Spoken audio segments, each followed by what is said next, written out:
सुशांत सिंह राजपूत मामले में पूछताछ के लिए प्रवर्तन निदेशालय ईडी के सामने रिया चक्रवर्ती शुक्रवार को पेश हुई। इससे पहले ईडी ने रिया की याचिका को मनी लॉन्ड्रिंग मामले में पूछताछ के लिए खारिज कर दिया था, जो एजेंसी ने सुशांत के पिता की शिकायत पर दायर की थी।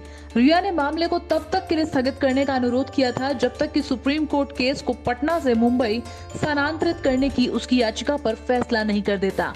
रिया पर सुशांत के परिवार द्वारा कई आरोप लगाए गए हैं, जिसमें मनी लॉन्ड्रिंग और उन्हें मानसिक रूप से परेशान करने के आरोप भी शामिल हैं।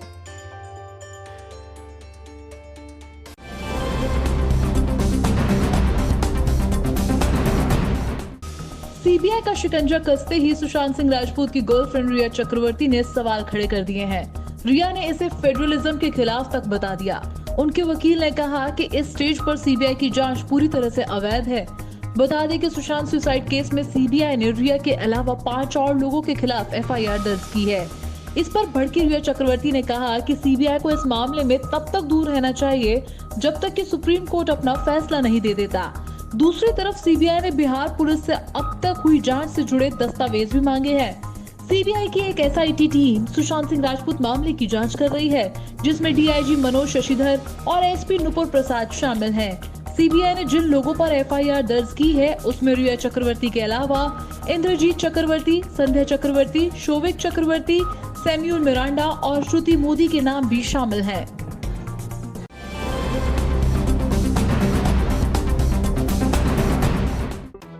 उत्तर प्रदेश के मुख्यमंत्री योगी आदित्यनाथ ने साफ किया है कि वो अयोध्या में मस्जिद निर्माण के शिलान्यास में नहीं जाएंगे। पत्रकारों के सवाल के जवाब में उन्होंने कहा कि मुख्यमंत्री के रूप में पूछेंगे तो मुझे किसी धर्म, संप्रदाय, मजहब से कोई तकलीफ नहीं है, लेकिन योगी के तौर पर पूछेंगे तो मैं कतई नहीं जाऊंगा। सीएम के अयोध्या में राम मंदिर शिलान्यास कार्यक्रम में जाने के मुद्दे पर पत्रकारों ने उनसे सवाल पूछे थे। मुख्यमंत्री ने कहा कि मुझे अपनी उपासना को व्यक्त करने का पूरा अधिकार है, मुझे दूसरे कार्य में जाने का कोई अधिकार नहीं है। याद रखें कि जब हम रोजा इफ्तार में टोपी पहनकर बर्ताव करते हैं तो ये धर्मनिरपेक्षता नहीं है, ये जनता जानती है। उन्होंने कहा कि मस्जिद शिलान्यास कार्यक्रम में न तो मुझे कोई बुलाएगा और न ही मैं जाऊंगा। जिस दिन मुझे बुला लेंगे धर्मनिरपेक्षता खतरे में पड़ जाएगी।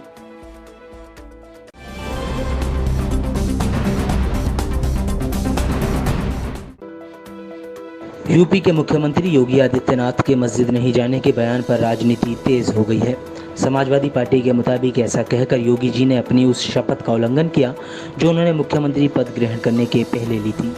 वह पूरे राज्य के मुख्यमंत्री हैं, केवल हिंदुओं के नहीं।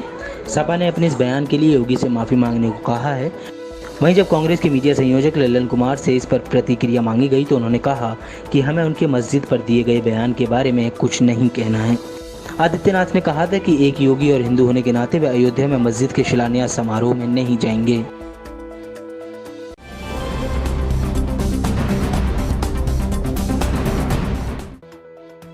देश में शुक्रवार को आए कोरोना वायरस के आंकड़ों ने पुराने सारे रिकॉर्ड तोड़ दिए। 24 घंटे में देश में पहली बार 62,538 नए केस सामने आए, जबकि 886 लोगों की मौत हो गई। देश में अब कुल मरीजों का आंकड़ा भी बढ़कर 20,27,000 को पार कर गया।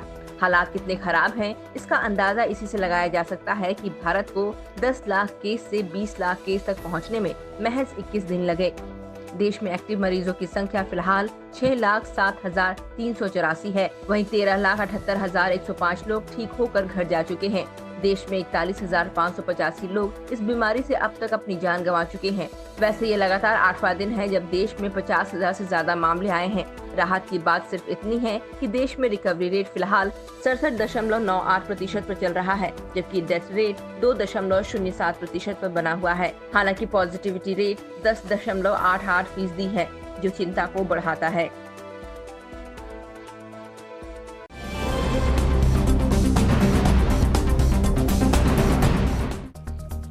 देश में कोरोना वायरस के मामलों की संख्या ने 20 लाख का आंकड़ा पार कर लिया है। इसी मसले पर शुक्रवार सुबह कांग्रेस नेता राहुल गांधी ने केंद्र सरकार पर निशाना साधा। राहुल गांधी ने ट्वीट में लिखा कि 20 लाख का आंकड़ा पार, गायब है मोदी सरकार। राहुल ने अपने ट्वीट में 17 जुलाई को किए गए ट्वीट का भी हवाला दिया है, जिसमें उन्होंने 10 लाख कोरोना वायरस मामलों के होने पर कहा था कि इसी तेजी से कोरोना फैला तो 10 अगस्त तक देश में 20 लाख से ज्यादा संक्रमण होंगे। सरकार को महामारी रोकने के लिए ठोस और नियोजित कदम उठाने चाहिए। राहुल ने जब ये ट्वीट किया था तब देश में 10 लाख कोरोना का आंकड़ा पार हुआ था।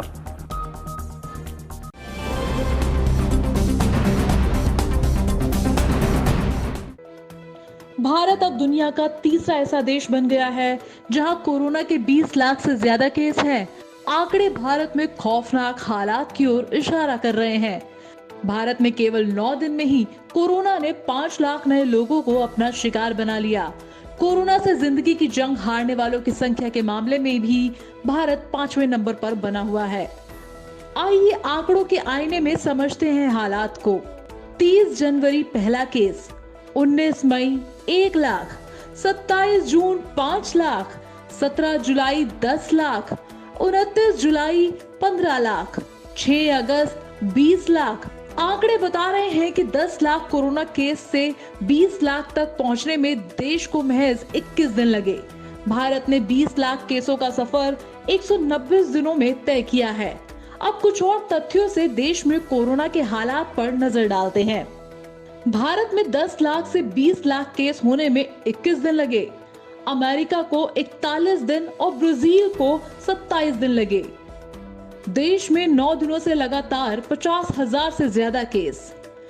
बड़े शहरों में 16% तो छोटे शहरों में 28% केस। दुनिया के 10% कोरोना मरीज अब भारत में। देश के कुल टेस्टिंग का 42% पिछले 20 दिनों में हुआ। भारत के 50% मामले भी 20 दिनों में ही आए।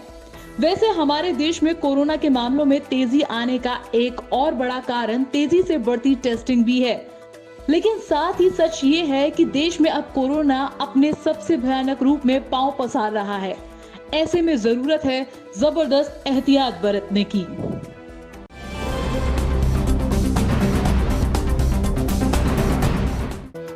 कर्नाटक हाईकोर्ट ने केंद्र सरकार से पूछा है कि उसने क्यों N95 मास्क और हैंड सैनिटाइजर को आवश्यक वस्तु अधिनियम से बाहर किया है, जिसके बाद अब इनके दाम तय करने का अधिकार बाजार को मिल गया है।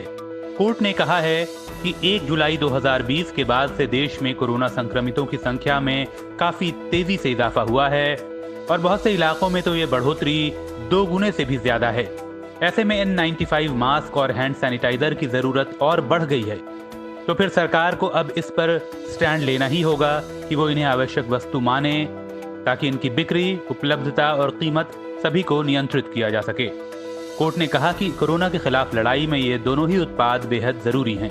दरअसल सरकार ने जुलाई महीने में फेस मास्क और हैंड सैनिटाइजर को आवश्यक वस्तु अधिनियम 1955 के दायरे से बाहर कर दिया था। सरकार ने कालाबाजारी और जमाखोरी रोकने के लिए इन्हें 100 दिन के लिए आवश्यक वस्तु की श्रेणी में रखा था, लेकिन अब फिर से ये बाजार के कंट्रोल में हैं।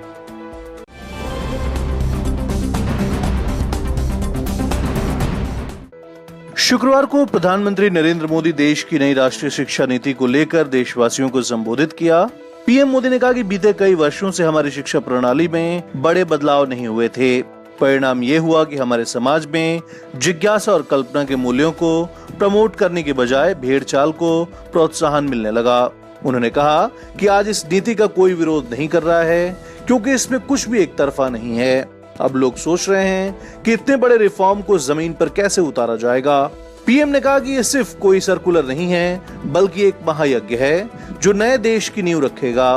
प्रधानमंत्री ने कहा कि 3 से 4 साल के व्यापक विचार विमर्श के बाद, लाखों सुझावों पर लंबे मंथन के बाद राष्ट्रीय शिक्षा नीति को स्वीकृत किया गया है। शिक्षा नीति में देश के लक्ष्यों का ध्यान रखना जरूरी है, ताकि भविष्य के लिए पीढ़ी को तैयार किया जा सके।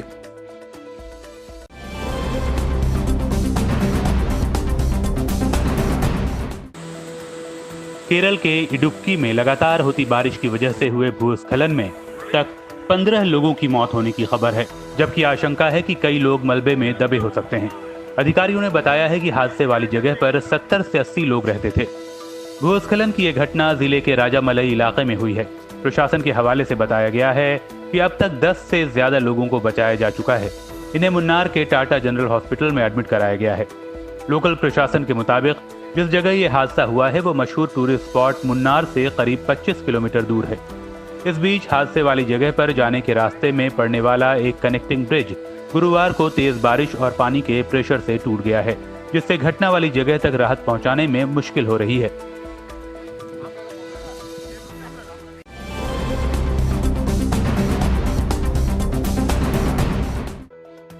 भारतीय जनता पार्टी के सीनियर नेता और पूर्व केंद्रीय मंत्री मनोज सिन्हा ने शुक्रवार को जम्मू कश्मीर के दूसरे उपराज्यपाल के रूप में शपथ ली।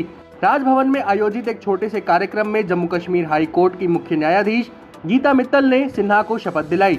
मनोज सिन्हा ने जीसी मुर्मू की जगह ली है। मुर्मू को देश का नया सीएजी नियुक्त किया गया है। मनोज सिन्हा संघ के पुराने नेता हैं। छात्र संघ चुनाव से राजनीति करने वाले सिन्हा 3 बार यूपी की गाजीपुर लोकसभा सीट से सांसद रह चुके हैं।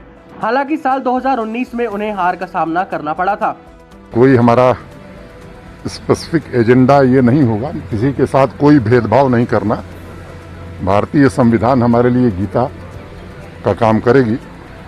संवैधानिक शक्तियों का प्रयोग जम्मू कश्मीर के लोगों की भलाई के लिए, जम्मू कश्मीर के विकास के लिए जितना अधिक से अधिक किया जा सकता है मैं कोशिश करूंगा।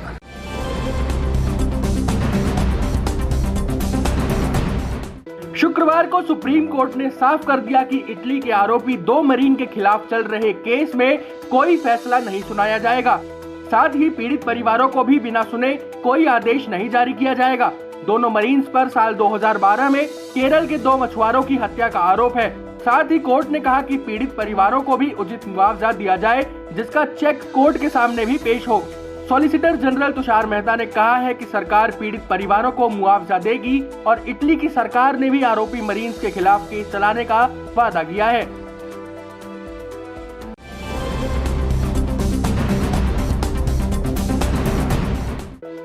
दिल्ली सरकार ने शराब की दुकानें 1 घंटा ज्यादा खोलने का फैसला किया है। इस बाबत आबकारी विभाग की ओर से एक आदेश जारी किया गया, जिसके मुताबिक राजधानी में अब शराब की दुकानें सुबह 10 बजे से रात 10 बजे तक खुलेंगी।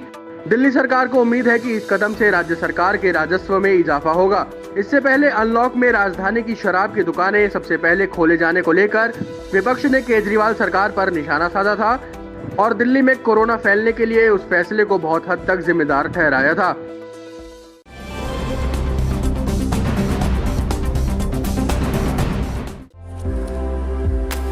7 अगस्त को महान रचनाकार रविंद्रनाथ टैगोर की पुण्यतिथि के अवसर पर लोगों ने गुरुदेव को याद किया और उनके प्रति अपने श्रद्धा सुमन अर्पित किए।